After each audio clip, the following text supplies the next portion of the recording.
Will be a vote to impeach. Congressman Al Green of Texas joins me now. You're in the minority, of course, sir. How do you make that happen? Well, thank you for having me on, Chris. If I may say this, I love my country, and this is being done out of love for the country. It will happen because each member of Congress has the right to bring a privileged resolution before the House, and it will be acted upon. It can be tabled, it can be voted up or down, or it can be sent to committee. It is my hope that we will have an opportunity to vote it up or down, but I will vote to impeach, which means that I will not vote to table, I will not vote to send to committee. I will vote to impeach Donald Trump if given the opportunity to by way of an impeachment vote. Either way, it will come before the House, and there will be a vote next week. How many votes? My sense is, you and I have talked about this before, there's been some back and forth. Leadership doesn't like this idea for whatever reason. I think they think the politics of it are disadvantageous. How many votes are there for impeachment in the Democratic caucus right now? I don't know, because I haven't whipped, I haven't polled. What I've done is what I believe is best for my country. I believe that this is not about the Democratic leadership or the Republican leadership. I've said before that it's about democracy.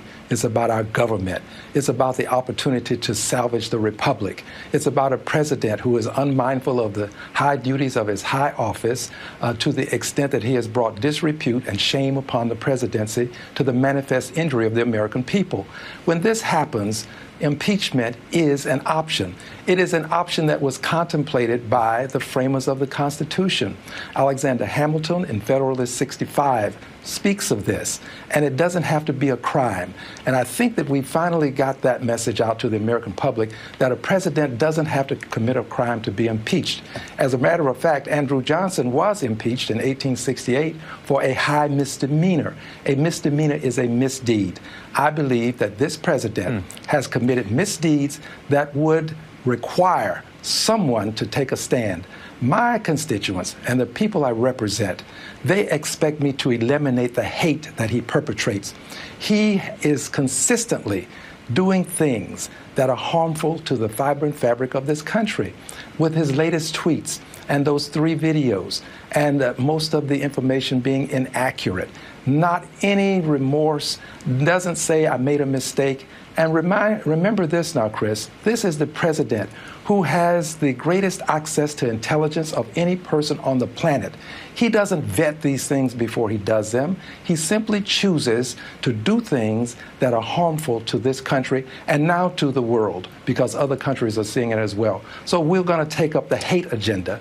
I think a president can be impeached for perpetrating hate. What I hear from you, which is a fascinating idea, is basically that impeachment doesn't have to be a sort of criminal conviction on a crime, but is a political remedy for offense and for deep unfitness. And that's the argument that Ezra Klein makes in this Vox piece is exactly this. I want to read this quote to you and see if you agree with him. He says, "It is a principle that sounds radical until you say it, at which point it sounds obvious. Being extremely bad at the job of President of the United States should be enough to get you fired." Is that your theory of impeachment? Well, being extremely bad at the job to the extent that you create harm to the American society. Yes, that would be it. If you create harm such that the society that we live in is going to have what I will call close to irreparable injury, if not irreparable injury, then of course you can impeach a president. And this was contemplated. Impeachment was designed for a time such as this and a president such as Trump. Congressman Al Green, thanks for your time. Thank you. Next, one of the key questions in the Trump-Russia